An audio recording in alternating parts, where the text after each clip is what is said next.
Monday at this time. My good friend, well, my august friend at the end of the day. We have Dr. Wiebe Boer joining us now. Wiebe, how are you? I love the t-shirt. Hope I could steal it. It's a polo. It's a polo. I was expecting you to be in a t-shirt today too, but this is a polo. I'm not that casual. I like it. I like it. All right. Will it size how are me? you doing, Will it size me, Wiebe? Yeah, no problem. I'll bring it over as soon as the show is done. You can have it. Great, fantastic. How have you been? How have you been?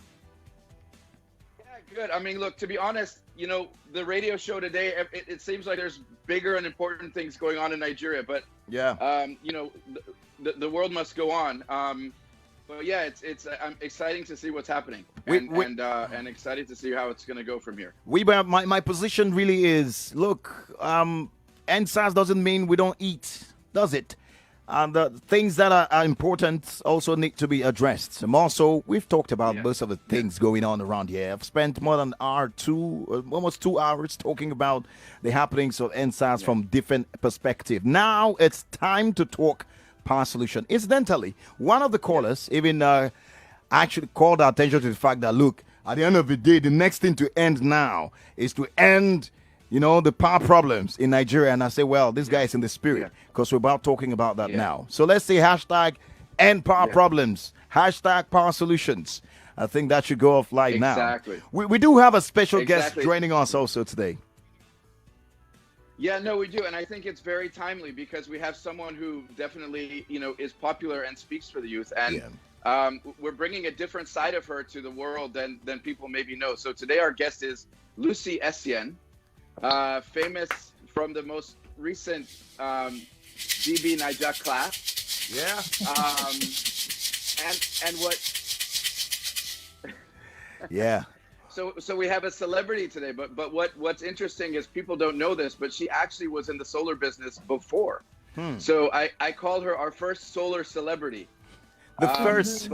But Lucy, listen, if you can, just let's kick off from. Obviously, people know you from the Big Brother house and all that. But who is Lucy? Who were you before that? What's your story? Well, I'm first a business person. That's how I like to see myself. And yeah, I've been opportune to work with a few renewable energy companies. Wiebe Tech was one of them. Then I've had dealings with Greco because he was consultant at some point. I know that also we had business because of the Niger Delta training for the females.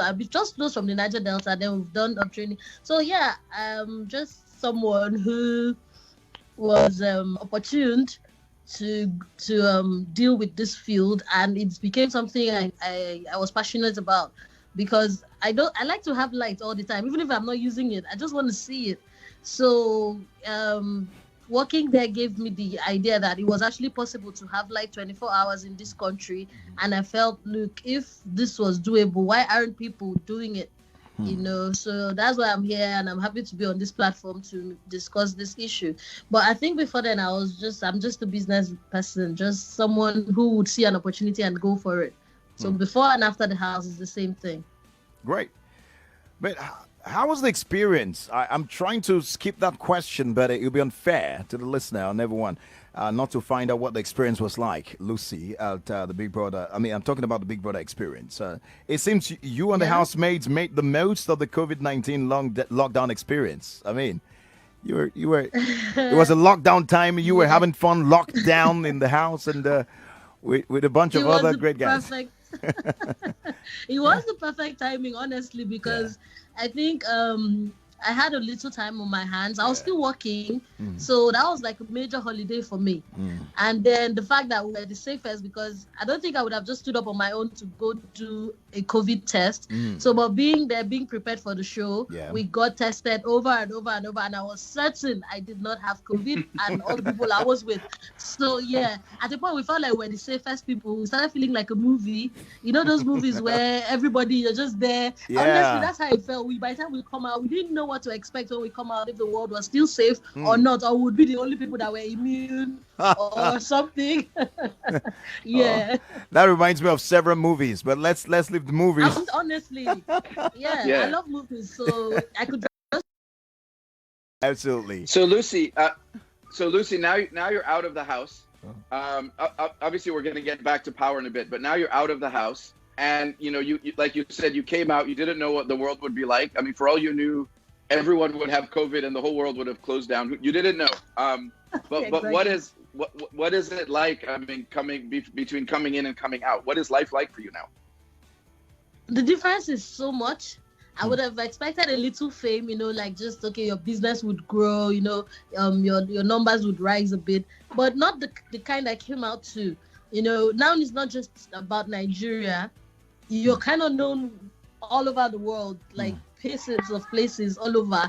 And it's it's a lot, overwhelming. And then there's a lot of love on one end and there's a lot of hatred on one end, but it all just goes together. So we try to just make the most of it. So, in case you're just joining us, Lagos, you are listening to What's Up Lagos. And this is Power Solutions. It comes up every day, every Monday at 11:30. We could make it every day, just saying. But we have it every Monday at 11:30. Our guest today is Lucy Essien, who is from the just concluded Big Brother Nigeria, of course, a reality show. Now, our conversation here is about power solutions. So let's get straight into what connects you, Lucy, with the power sector. I know you mentioned a bit in the beginning. Now, you used to work with a solar energy company before the Big Brother, and that's talking about Ruby Tech. What has been your experience with solar? Could it be the solution to Nigeria's power problem? Well, I believe, that solar can be the solution, but I feel like there are other natural, there are other renewable energy, I don't know, is it type, I would say, that can work. Okay. So I feel like just one is not going to do it. We might need to add others, but yes, renewable energy is the sure way, it's safer. It might not be more affordable initially, but over time, I feel like it's the cost of maintenance and the fact that it's natural, it will always be there, it won't run out. I feel like that makes it the future or the present, because it used to be far-fetched before, but this thing seems to be coming closer and becoming more affordable as time goes on. Solution we need power, renewable energy as a whole, not just the solar. Okay, so Lucy, in the Big Brother house, I assume you had 24/7 power, right? You had 24/7 power. We did. NEPA never went off. Nope. Was that the first time in your life, in Nigeria at least, that you experienced 24/7 power for that period of time? No, luckily, because of the place I stayed in, Adeniyi Jones, there's an area there that there is light for a long period of time. Like they take it maybe once or twice in a week. Yeah, it was my first experience. That was my first experience of so much light. And I was like, wow, this is really good. But the house, that one, they never even took at all till we left. And that was months, so you can imagine.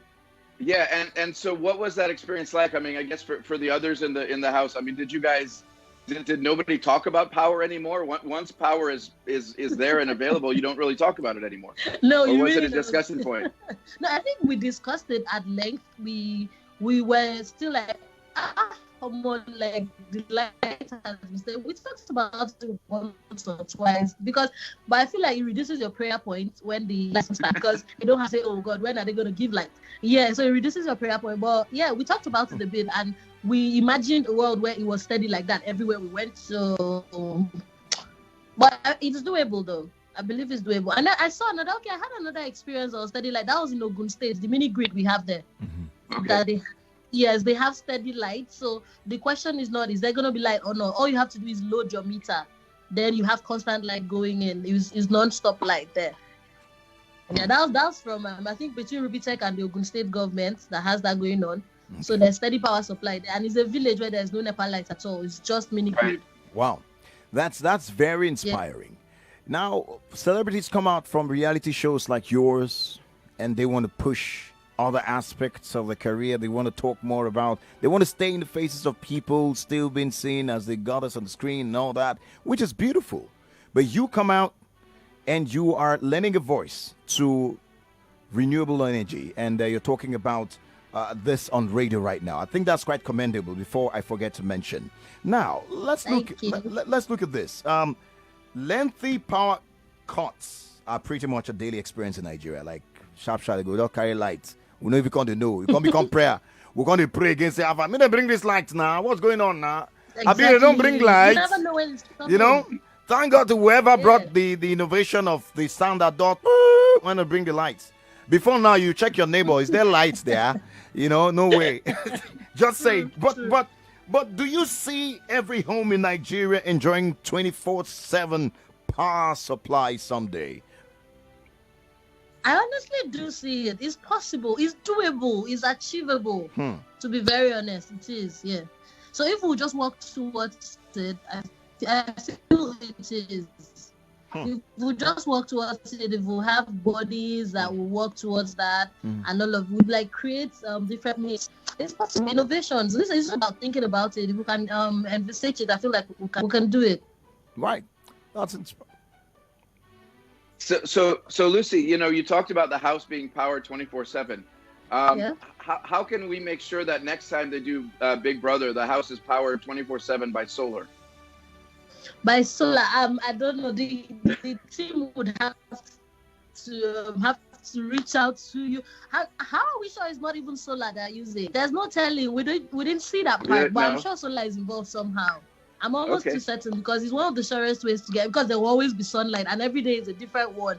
And I heard of a country where they had so much solar power stored that they had to beg people, they had to sell to the government or so to give to others. So it's something that is possible because every day is new. It's not the sun you used yesterday you're getting. It's a different one. And this region where we are is very, very hot and the sun is a lot. So you always get a new heat the next day to use, you know, sunlight to use and power your systems. So Lucy, let's you know, when BBN is coming on again, let's make sure we find out and then push them. I think you better approach them now because I'm almost. They should be working on a new one soon because people have been asking. You know, Nigerians how they get. They want something else to entertain them. But why is it? I mean, you're talking about solar, you know, with a lot of positives and so on. But why is it that it's still pretty difficult for the typical Nigerian to see solar or renewables as a reliable solution? Why is that? I think information. So I feel like there's not enough information, and then the technology, maybe like they need to treat it more in schools and then, you know, train people, you know, like the training we did for the people from the Niger Delta region. I feel like more of those trainings have to be done, and it has to be more affordable. So because some people, they can't pay for it, which is why Olon came in at that time to train 120 people at a cheaper rate, almost nothing, or just, you know. So we had that going on also with, I think, GIZ, where they trained female engineers almost for free. I think for free, actually. So they do that, and then you came in with the Niger Delta people. So when all these trainings are being done, these things become more affordable. They can also train others. That way the information is being spread. But there's also the fact that people need to get innovative about it. Like some people just brought solar panels and they put it on the bus. I don't know how they did it, but there was socket available and they were charging people's phones with sunlight, with solar panels on the car. So if they open the market, the government opens the market on, they don't have too much control on electricity, you know, make it available that people can also choose who they pay to, like the telecommunications, you know, you make it optional for people. You know, I don't want to buy I don't want to use the green one because there's their data. You make it like data, you know, buying data, I should be able to choose, okay, I prefer this person. I use that because of that competition. People would make it cheaper. Electricity suddenly become cheaper. That's solar. the source of power become cheaper to produce the people. And that also means they will be able to be entrepreneurial about it. And then if we can share this information with them, then I think China also, they're enjoying this thing is a lot. So people should, if we can communicate with them, get to know what they know, invest in it. It should help us spread more information to people out there who will probably be interested in this thing. Wow, really very interesting. I want to see when you talk about any other thing different from what people are used to, especially with generational power. It becomes a problem. People start asking questions. Is it cheaper? Is it safe? Is this that? Is this that? So I totally agree with you when you talked about the need. There's need for education, information. People need to know, what works for them. Spread it more. Mm-hmm. So you seem to see the Renewable Energy Master Plan seeks to increase the supply of renewable electricity from 13% of total electricity generation in 2015 to 23% in 2025. In your view, is this feasible? Would you say this is a feasible plan?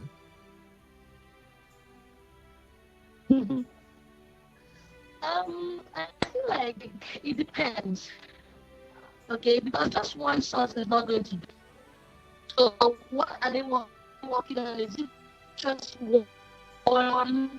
Is it just solar they want to do, or is it gas? They have to divide it. Let's know which one first. From there we can now move forward, because I feel like you can't just do a general thing and expect it to work like that. You have to first of all break it down.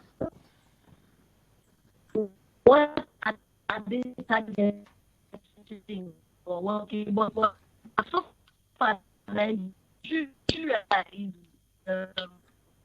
already becoming family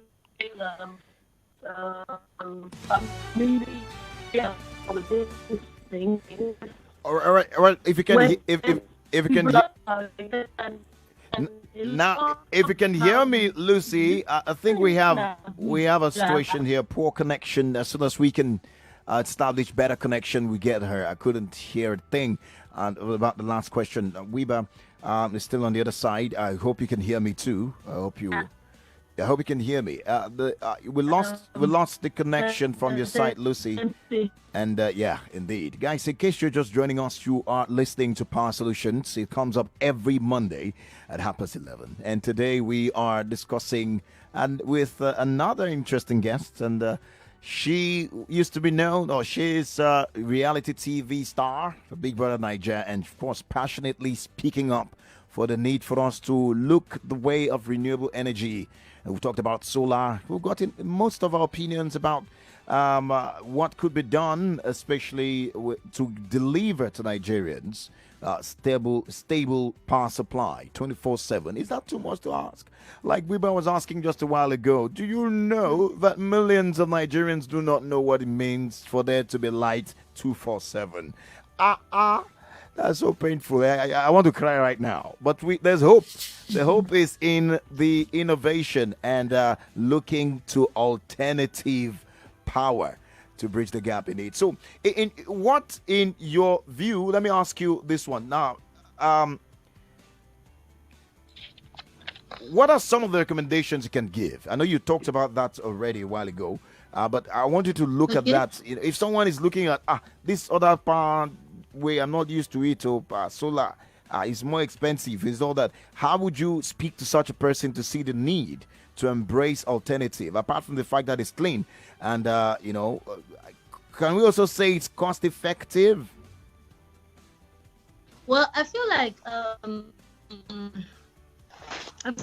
it is cost effective to use solar, because once you buy these things, once you buy the panel and all the things it takes, once they install it for you, depending on the sizing, because they come and they check it for you, what you want to power over a period of time. So they check it accordingly. I think the problem before why these things were getting spoiled ahead of time was because people used to overload it. So But now I know that the company I work with, they will first of all calculate the load you want to carry with it. They will fix it even with extra space. Yeah, extra. So that by the time you start using it, you can use it for years to come. All you have to do is just wash your solar panels. That's it. As long as it's clean, it keeps storing your energy for you in the boxes and everything. So it's safe. You don't have to climb poles. There's no lots of wires going on and all of that. It's affordable, more affordable in the long run than just this electricity. And there's nothing like estimated bill. And there's nothing like, will there be light, will there not be light? There is always light. Just as long as there's sunlight, there is always light. So it's not going to go off. Wow. And then I feel like if the government lets people build off grids and on grids, mini grids and all of that, and they shouldn't control everything, give people the alternative of choosing where they want to be serviced from. If you allow people to bring their business ideas about just the solar, it makes it easier for people to also accept. Now it sounds like it's far-fetched, but people are using this like that. People using 24 hours light. I remember one time in Abuja, I met a guy. He installs a cable. He said he has not used NEPA light in years. So he just removed himself from the power that they give everybody and just using solar. So there are people in this country enjoying 24 hours light without depending on NEPA light. So if I'm to tell people, look, choose this or that, I would say, look, solar is easier to choose. It's just a smarter choice. It's clean. It's affordable in the long run. It's no noise. I can't stand generator noise. So just with solar, you don't have that. You get your peace of mind and you're sure there will be light. So it's more constant. Okay. So these are the reasons I feel that people should consider solar. Okay, fantastic. Wiebe, it's funny how when people want to buy generators, they think about I need a big one that can carry the fridge. I need a big. Yeah. But when it comes to solar, that's the people start saying, they want a small solar that will power everything. So this is where the education comes in. Thank you, Lucy, again for bringing that to the fore. It's really interesting because people don't want to pay the small tariff that's actually for the on-grid, which actually is quite low. Okay. Obviously, it's unreliable, but it's quite low. But they pay a lot more for generator power. And then they pay a lot more for a bigger generator, sometimes 30, 40, 50% more capacity than they actually need. Yeah. And it's so that it makes a bigger noise and you can show off and all that. And it's like, just, get a solar system. I've even told some of the solar guys, maybe you have to have an option that if someone wants it, you can record the sound of a generator and it will play while the solar is on. So people think you still have a generator or something. But it's a strange one. That cracked me up. You don't play the sound. Heard that one before. I haven't. Well, Wiebe, why did you think to that point? I know how frustrating it is, how that you're pointing people to the direction of and they decide to say no, we like our noise, so and all that. But that's why Power Solutions is here. Now, Lucy, we have to let you go, but before we go, I think Wiebe has one more question for you. Okay, let's hear it. Yeah.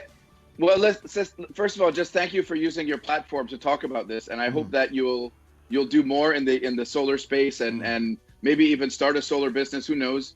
But listen, you're our first solar celebrity, but we'd love to know, what's next for Lucy? Where are you going from here? I have my personal business I intend to do. Businesses I intend to do, and hopefully they blossom the way I imagine. But definitely solar, renewable energy as a whole is where my heart stays. The trainings and don't mind if you feel like I need to come in for one thing or the other. Any company of those renewable energies that feel, okay, let's bring Lucy in for one or two things, I'm very happy to work with them. If you feel, I don't know, I'm just for having people who do the installations or the trainings or bringing people in for the training as we used to do before. If people are interested, message me or something, send an email, we'll direct you to the right people you need to meet. Because I know that I still have my connects with these places I've worked where those trainings go on, and they told me a few are still going on as it is. So with the right information, I feel like I can still be of use in this sector. So if you also have an information you need to pass to some people. All right. All right. Thank you very much. For celebrities like you, it's always tough to find out what your actual handle is on social media. So would you like to furnish us with that so that people don't go and follow fake accounts? Okay. Yes. So my Twitter account is Luciana Edits. Okay. Luciana Edits. Okay. That's for the Twitter. Okay. And then for the Instagram, I have my business page, which is the Lucianas_grill. Okay.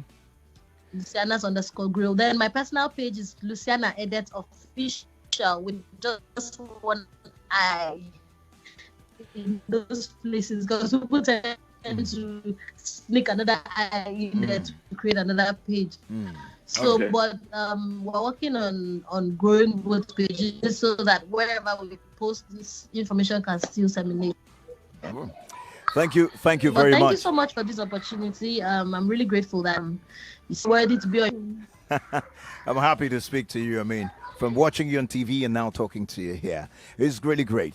And by the way, I found out, well, Bolly, I find no same Bolly come. I'm going like. I say your Bolly. We know. Don't we are well. I'm expecting it. So, anyways, We'll make sure you get some. Great, Wiebe. We have. Thank you so much. Thank you, Wiebe. We on our way. If I were gone, it's over. Take us. All right. Have a great week. Have a great week. And Lagos and Nigeria. Absolutely. Thank you. There you heard my co-anchor and our special guest on the show today, Wiebe Boer, speaking to us on Power Solutions. He'll be here again next week with another guest at 11:30 on a Monday. It promises to be fun. If I were you, I would stay tuned. This is Nigeria Info. My show is over. The news is coming up after that. The Sunny Side with Joyce will be up for your listening tonight. God bless you. God bless Nigeria. My name is Collins Teke. Informative, exciting, and stimulating talk. Do you think Nigerians should be protesting? Is there a need for protest? 99.3 Nigeria Info. Just number one for talk.